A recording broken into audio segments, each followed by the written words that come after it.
오늘은 이제 가족법 두 번째 시간, 여러분들이 이제 흥미롭게 생각할 수 있는 혼인에 대해서 쭉 말씀을 드려보는데, 아이들은 이제 어느 정도 요것들을 이해해 두면은 도움이 되고, 또 부모들도 도움이 될 거예요. 예. 807조부터 봅시다. 807조. 제2절 혼인의 성립. 제807조 혼인 정령. 18세가 된 사람은 혼인할 수 있다. 그래요. 18세가 된 사람은 혼인할 수 있다는 거고, 그 다음에 808조. 동의가 필요한 혼인. 1항. 미성년자가 혼인을 하는 경우에는 부모의 동의를 받아야 하며, 부모 중 한쪽이 동의권을 행사할 수 없을 때에는 다른 한쪽의 동의를 받아야 하고, 부모가 모두 동의권을 행사할 수 없을 때에는 미성년 후견인의 동의를 받아야 한다. 그래, 그 1항 보면은 미성년자, 18세가 넘어야 되고 19세가 되기 전까지, 아이들이 이제 혼인을 할 때는 부모의 동의를 받아야 된다는 거. 그 다음에 부모 중 한쪽이 동의권 행사할 수 없다. 부모가 돌아가셨다든지 할 때는 다른 한쪽의 동의를 받아야 되고, 양쪽이 다 동의권을 행사할 수 없을 때는 후견인의 동의를 받아야 한다. 이렇게 돼 있고, 2항. 피성년 후견인은 부모나 성년 후견인의 동의를 받아 혼인할 수 있다. 그래, 피성년 후견인, 정신력이 이제 상당히 결여된 자는 재산행위 같은 것은 이제 해도 무효가 되는, 취소할 수 있는 건데, 그러나 이제 혼인은 또 해야 될 거 아니야. 그래서 부모나 성년 후견인의 동의를 받아가지고 이제 혼인할 수 있다는 건데, 그 피성년 후견인은 동의 얻어도 취소가 되는 거야. 그 재산행위 같은 경우는 재산 안 뺏기게 하기 위해서. 그 다음에 809조. 근친혼 등의 금지. 1항. 8촌 이내의 혈족. 친형자의 입양 전에 혈족을 포함한다. 네, 8초 이내 혈족은 혼인을 못해. 알겠어요? 이게 옛날에는 동성동본 혼인 금지 이렇게 했는데, 동성동본이라 하면은 뭐 나이 한 30대 뭐 아주 넓어져 버리거든, 그게. 그래서 8촌 정도만 그 혈족끼리는 혼인 못 한다라고 돼 있고, 그다음에 2항. 6촌 이내의 혈족의 배우자, 배우자의 6촌 이내의 혈족. 잠깐 여기까지. 혈족의 배우자, 그 다음에 배우자의 혈족 다 뭐예요? 인척이죠. 인척 간에는 6촌을 기준으로 해서 혼인 못 한다는 뜻이야. 그 다음에 배우자의 4촌 이내의 혈족의 배우자, 4촌 빼고 배우자의 혈족의 배우자도 인척이라고 했죠. 근데 이때 인척 간에, 이러한 인척 간에 혼인을 못하는 범위는 이제 4촌 이내로 좀 줄여놨다 이거고, 그 다음에 3항. 6촌 이내의 양부모계의 혈족이었던 자와 4촌 이내의 양부모계의 인척이었던 자 사이에서는 혼인하지 못한다. 양부모계의 혈족, 또 양부모계의 인척은 사실은 혼인으로 맺어진 그냥 정식적인 피로 맺어진 건 아니지만은, 양부모 되면은 다들 어때요? 이것도 법률 관계가 되기 때문에 6촌, 4촌 이런 범위 내에서 혼인을 못하게 하는 게 맞다라는 거요. 810조. 중혼의 금지. 배우자 있는 자는 다시 혼인하지 못한다. 그렇죠. 배우자가 있는 사람은 다시 혼인을 못한다는 거. 배우자가 있는데 또 다시 혼인신고가 이중적으로 이루어졌다 하면은 중혼은 취소 사유가 됩니다. 812조. 혼인의 성립. 1항. 혼인은 가족관계의 등록 등에 관한 법률에 정한 바에 의하여 신고함으로써 그 효력이 생긴다. 그래, 혼인은 신고혼주의를 취해. 신고혼주의. 그러니까 뭐 결혼식 했다고 해서 배우자가 되는 게 아니다라는 거. 신고를 해야 된다는 거고. 그 다음에 2항. 전항의 신고는 당사자 쌍방과 성년자인 증인 2인의 연서한 서면으로 하여야 한다. 그래, 당사자 쌍방이 사인해야 되고, 그 다음에 증인 2명의 2명 이상의 사인이 있어야 된다는 거야. 그 다음에 813조 혼인신고의 심사.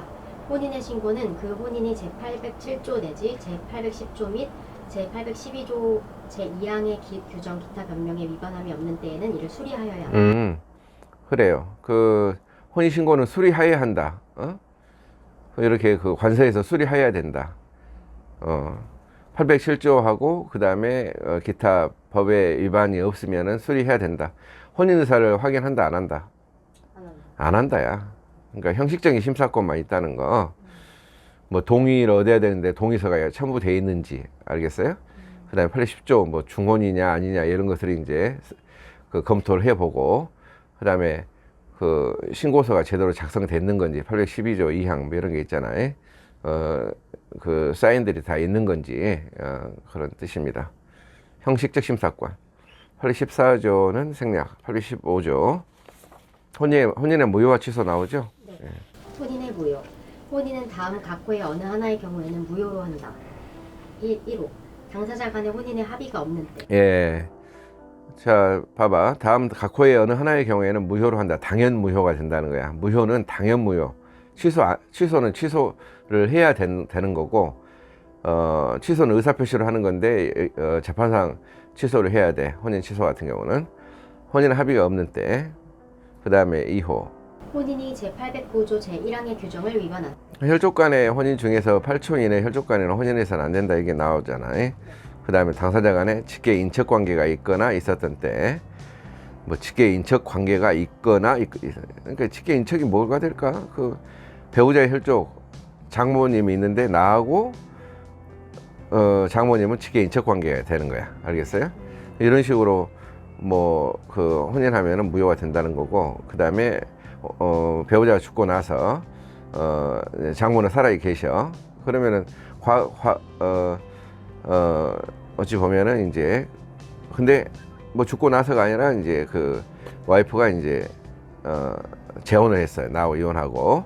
그러면은 재혼하면은 인척관계 단절이죠. 그럼 과거에는 장모님하고 인척관계 있었어 없었어? 있었던 때. 근데 장모님이 좋아서 장모님과 혼인하면은 무효가 된다라는 거예요. 그 다음에 4호. 당사자 간에 양부모계의 직계 혈족 관계가 있었던 때. 그래. 그러니까 양부모 쪽의 관계에서도 직계 혈족 관계에 있었다면 그 혼인 무효 사유가 된다는 거고. 그 다음에 16조. 혼인 취소의 사유. 혼인은 다음 각호의 어느 하나의 경우에는 법원에 그 취소를 청구할 수 있다. 법원에 취소를 청구할 수 있다 했죠? 네. 법원에. 그러니까 이거 재판상 취소를 해야 한다는 뜻이고, 그 취소 사유는 법정하고 있어요. 1호. 혼인이 제807조 내지 809조 또는 810조의 규정에 위반한 때. 807조에서 이제 807조 는 807조, 808조는 이제 나이 어리거나 뭐 피성년 후견인 뭐 이런 쪽이죠. 동의를 얻어야 되는데 얻지 않은 그런 경우는 나중에는 취소 사유가 된다는 거고요. 그 다음에 809조는 1항 같은 경우는 무효 사유가 되죠. 근데 2항, 3항 같은 경우는 뭐라고? 이런 것은 취소 사유가 된다는 거야. 그 다음에 그 다음 8, 10조 뭐였어요? 내가 배우자 있는데 다시 혼인했을 때 두 번째 혼인을 중혼이라고 부르고, 중혼은 취소 사유가 된다는 거예요. 그 다음에 2호. 혼인 당시 당사자 일방의 부부 생활을 계속할 수 없는 악질 기타 중대 사유 있음을 알지 못한 때. 뭔가를 알지 못한 걸 뭐라고 부르죠? 우리가 법률 용어로 뭐라고 불러요? 착오가 있었어. 일방의 부부 생활을 계속할 수 없는 악질이나 중대 사유 있음을 알지 못한 때는 법원에 취소를 구해서 무효화시킬 수 있다는 거. 그 다음에 사기 결혼. 그 다음에 협박해서 결혼한 거, 이런 경우는 취소할 수 있다는 뜻. 그 다음에 이제 취소 청구권자가 이제 817조 나이 위반 혼인 등의 취소 청구권자, 그 다음에 818조 중혼의 경우에 취소 청구권자, 그 다음에 819조는 동의 없는 혼인의 취소 청구권이 이제 소멸되는 경우, 그 다음 근친혼 등의 취소 청구권의 소멸. 여기서 보니까 819조 같은 경우에 뭐 혼인 중에 임신한 때는 취소 못한다 이런 게 나오잖아요. 819조에. 820조에도 마찬가지.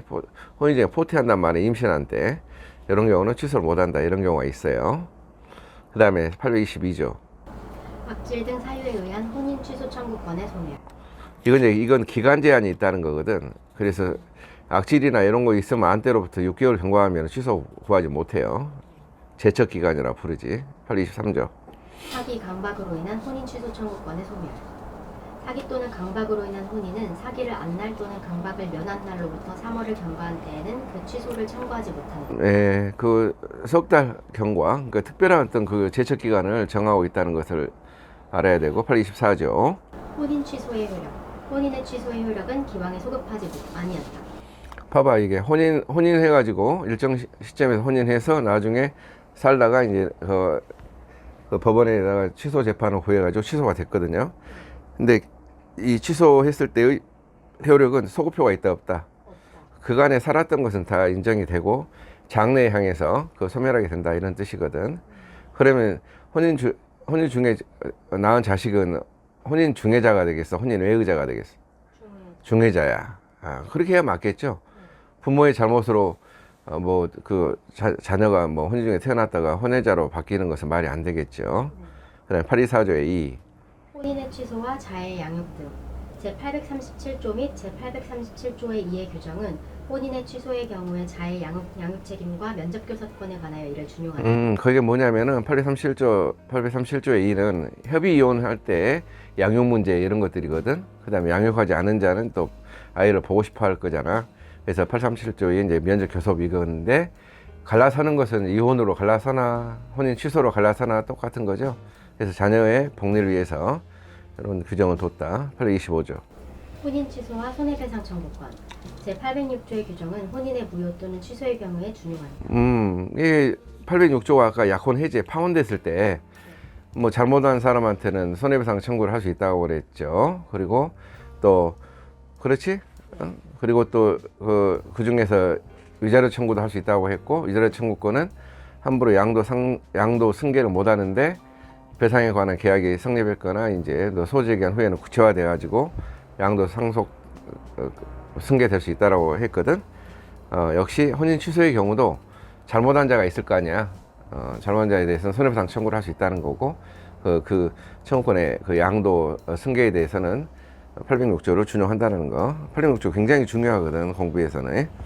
그다음에 826조 혼인의 효력. 제4절 혼인의 효력 제1관 일반적 효력 826조 부부간의 의무 1항 부부는 동거하며 서로 부양하고 협조하여야 한다. 그러나 정당한 이유로 일시적으로 동거하지 아니하는 경우에는 서로 인용하여야 한다. 이게 중요하지. 이제 혼인을 했어. 그러면 의무가 있다는 이야기야. 동거, 부양, 협조. 그다음 정당 이유로 일시적으로 동거하지 않는다. 이러면은 이제 서로 참아야 되고 뭐 직장 문제 이런 걸로. 그다음에 또 기러기 아빠 뭐 이런 걸로. 그다음 부부의 동거 장소는 이제 협의해서 정하는데 협의가 이루어지지 않았을 때는 법원이 정할 수가 있다는 거고. 826조의 2. 성년의제 미성년자가 혼인을 한 때에는 성년자로 어른이 된다는 거야. 그 동의 얻어가지고 이제 미성년자가 18세 때 이제 혼인했다면은 그 이후에는 뭐 거래를 함에 있어서 부모 동의 없이 사고팔고 할 수 있다는 거야. 그 다음에 27조. 부부간의 가사 대리권 1항 부부는 일상의 가사에 관하여 서로 대리권이 있다. 잘 봐봐. 이것은 대리권 하면은 민법 총칙에서 대리를 가르쳐줬잖아. 대리는 이제 그 대리인이 어떤 행위를 하고 효과는 본인이 받는 현상인데 그것은 이제 본인이 시켜서 하는 이미 대리하고 그 다음에 이제 법에 의해서 시키지 않아도 대리가 되는 법정 대리가 있다고 했는데 부부간에는 일상가사에 대해서는 서로 간에 대리권이 있다라고 못 박아놨어. 일상가사. 그 다음에 2항. 전환의 대리권에 가한 제한은 선의의 제3자에게 대항하지 못한다. 일상가사 대리를 못한다라고 한다손 치더라도 이 사실을 몰랐던 거래의 제3자, 선의 제3자는 보호돼야 된다는 뜻. 그 다음에 재산상 효력. 829조 부부재산의 약정과 그 변경 1항 부부가 혼인 성립 전에 그 재산에 관하여 따로 약정을 하지 아니한 때에는 그 재산 관계는 본관 중 다음 각조에 정하는 바에 의한다. 이런 경우는 거의 없어. 법정 재산제에 해당하는 830조부터 833조가 이제 문제가 되는 거고 혼인 성립 전에 재산에 관해서 따로 약정하는 경우가 있어요, 없어요? 거의 없죠. 근데 약정하지 않았을 때, 자, 2항. 부부가 혼인 성립 전에 그 재산에 관하여 약정한 때에는 혼인 중 이를 변경하지 못한다. 그러나 정당한 사유가 있는 때에는 법원의 허가를 얻어 변경할 수 있다. 그래, 그런 경우가 이제 없을 텐데 이제 약정을 했을 때는 그 혼인 중에는 불변경 원칙이고 정당한 사유가 있을 때는 이제 법원의 허가를 얻어야만 그 변경할 수 있다는 뜻이에요. 그 다음에 전항의 약정에 의해서 그 재산 약정을 하는데 성립하기 전에 약정을 하는데 관리를 이제 누가 한다라는 그런 개념이거든. 그래서 일방이 관리를 하게 돼 있는데 부적당한 관리로 인해서 재산을 위태롭게 한다면 타방은 내가 관리하겠다라고 법원에 청구할 수 있다는 거거든. 그다음에 재산이 부부의 공유인 때는 야 이제 분할을 하자라는 분할 청구 가능하다라는 거. 사항. 부부가 그 재산에 관하여 따로 약정을 한 때에는 혼인 성립까지의 그 등기를 하지 아니하면 이로써 부부의 승계인 또는 제3자에게 대항하지 못한다. 그러니까 부부재산 약정에 대해서 등기를 해야만 그 대항 요건이 대항할 수 있다라는 거예요. 그다음에 공시해야 된다는 거지. 3항, 5항. 제2항, 제3항의 규정이나 약정에 의하여 관리자를 변경하거나 공유재산을 분할하였을 때에는 그 등기를 하지 아니하면 이로써 부부의 승계인 또는 제3자에게 대항하지 못한다. 그래요. 그 약정에 의해서 관리자를 바꾸거나 또 분할 이제 재산을 위태롭게 하기 때문에 아예 그냥 그 재산을 나누자 했을 때 그 관리자 변경 등기라든지 분할 등기를 해야만 그 승계인이나 제3자에게 대항할 수 있고, 그렇지 않으면 대항할 수 없다는 뜻. 이건 별로 그렇게 많이 활용되는 게 아니고 8월 30조부터 특유재산과 귀속불명재산 1항 부부의 일방이 혼인 전부터 가진 고유재산과 혼인 중 자기의 명의로 취득한 재산은 그 특유재산으로 한다. 그러니까 특유재산은 자기 재산이라는 뜻인데 어떤 거? 부부 일방이 그 혼인 전부터 가진 고유재산은 그 다음에 혼인 중에 자기 명의로 취득한 재산은 자기 걸로 한다라는 거. 그러니까 명의가 중요하죠. 일단 근데 특유재산 한다라고 하는 건데 그 추정한다. 그래서 번복도 가능하다는 거지. 명의만 되어 있을 뿐 실제로는 이제 뭐 부부의 공유라든지 그렇다라는 거. 그 다음에 2항. 부부의 누구에게 속한 것인지 분명하지 아니한 재산은 부부의 공유로 추정한다. 귀속 불명재산은 이제 부부의 공유로 추정한다는 거고, 그 다음에 831조. 특유재산의 관리 등 부부는 그 특유재산을 각자 관리, 사용, 수익한다. 그렇지. 이제 혼인 전부터 자기 명의로 그러니까 가지고 있었던 재산이라든지 혼인 중에 그 자기 명의로 취득한 재산 이런 것들은 각자가 사용 수익 관리한다. 그러니까 부부 별산제라고 부르지 이걸. 그 다음에 832조. 가사로 인한 채무의 연대 책임. 부부의 일방이 일상의 가사에 관하여 제3자와 법률 행위를 한 때에는 다른 일방은 이로 인한 채무에 대하여 연대 책임이 있다. 네. 일방이 일상가사에 대해서 비상가사가 아니라 일상가사 의식 주까지는 아니고 의식 그러니까 옷이나 먹을 거나 이런 것들에 대해서 제3자와 거래를 하지 냉장고를 구입했다 이런 거. 다른 일방은 이에 대해서 이로 인한 채무, 일상가 채무에 대해서 연대 책임이 있다는 거.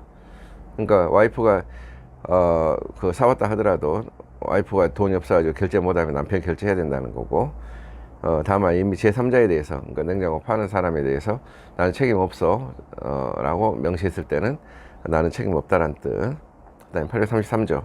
생활비용. 부부의 공동생활에 필요한 비용은 당사자 간에 특별한 약정이 없으면 부부가 공동으로 부담한다. 생활비를 말하는 거야. 생활비는 약정이 있으면 약정에 따르되 약정이 없으면 공동 부담이야. 그래서 오늘은 이제 여기까지를 하고 일단은 오늘 가족법 처음 들어왔는데 법조문은 이제 슬슬 읽혀지긴 하죠. 네. 그래서 다음 시간을 내는 이제 이혼 등등을 알려주겠습니다. 감사합니다. 그래, 다들 수고했다.